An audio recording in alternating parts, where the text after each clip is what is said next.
Hi friends, welcome to village reality channel. இது வந்து புதன்கிழமை அன்னைக்கு சாயந்தரம் மாமா வந்து கடைக்கு போயிட்டாங்க. ஸோ அதனால் மச்சான் தான் வந்து ஆட்டுக்கெல்லாம் கொடி உருவி போட்டுட்டு இருந்தாங்க. ஆட்டையெல்லாம் நீக்கி விடலான்னு சொல்லி. எங்களது வந்து காட்டுக்குள்ளே பெருசாக மேய்வில் இந்த டைம் ஃபுல்லாக மழை இல்லாதனால ஸோ கள்ளக்கொடி தான் போட்டுட்ருக்கோம்.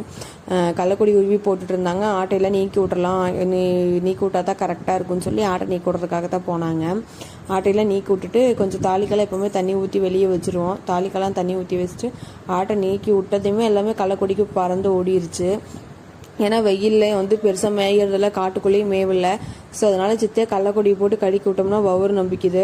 அப்புறம் ஈவினிங் ஒரு 6:30க்கு மேலே தான் ஆட்டையை உள்ளே ஓட்டுவோம். வெயில் டைமில் திங்கி சாப்பிட்றத விட கொஞ்சம் பொழுது இறங்குற நேரத்தில் வந்து நல்லாவே ஆடு மேயுது. ஸோ அதனால் கொஞ்சம் லேட்டாகி ஓட்டிக்கலாம் பட்டியிலன்னு சொல்லிட்டு ஒரு 6:45 பட்டியில் ஓட்டிட்டு பட்டியில் இழுத்து கட்டிட்டு நாங்கள் வீட்டுக்கு வந்துட்டோம். நீ வந்து நான் என்னோட கிச்சன் ஒர்க் பார்க்க போகிறேன். மச்சை வந்து பாப்பாவை பார்த்துப்பாங்க.